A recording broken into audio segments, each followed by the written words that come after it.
So if we rewind back to about May last year with the May floods, this area here was basically inundated with a massive amount of water.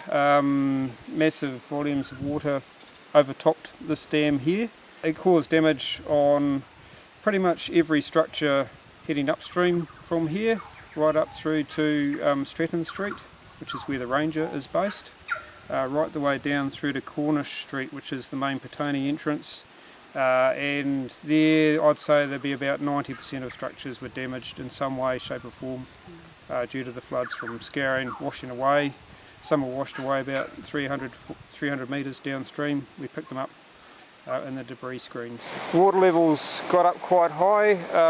They wouldn't be up to where I am now, but you can imagine a massive flow of water through here. So we've come down from Oakley Street around about, I don't know, 30 minutes maybe, coming into the lower reaches of the Korokoro, and as you can see there's been a bit of flood damage in this area. The track was actually undermined and it was only effectively about this wide, you know, so it was just totally unsafe. And there's no way we could reopen it at that point in time. And we've been actively working on a program of managing the tree risk on the uphill side behind me. So in the past, a number of those trees have actually been blown over in storm events and cluttered up and closed up this whole area in the past. So our program of work has been to try and minimise that chance of that happening again. Yeah, there's around about 2,000 trees have been felled or disassembled in the past, I suppose, 6 months. In time to come, we'll find that native vegetation that you can see coming through here will just flourish. Yeah, so we're looking at a new barrier that we've had installed by a construction crew, and to protect this new section of track that's been built. This area here was scoured out really badly in the floods, and we had a structure just over there that was undermined.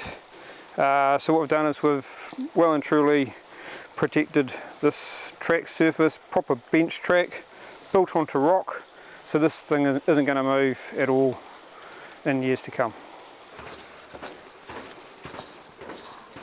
Yeah, so as you can see in here, this is where the old bridge was located, across a couple of piers, and one of those piers is now no longer. It was condemned at that stage. We had to do something. Basically the plan was take it out and rebuild a better bridge just downstream. So we've used big helicopters who are very experienced in doing heavy lift jobs to bring the bridge to this site, and for them they found this to be quite challenging site to work with as well. So found them really good to work with, managed to work through the problems that we encountered during the day, and this is the result. We got the result we wanted.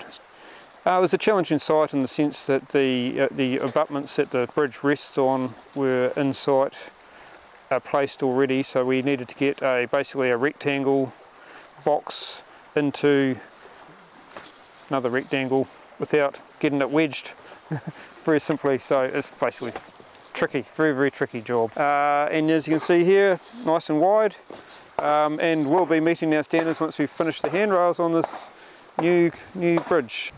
Very thrilled, yes. Yeah, it's a lot of work that Stephen and Gareth and all the other construction guys and the rangers that you can see in behind have put in just to get this bridge in here. This is a major milestone, getting this valley back reopened again for the public.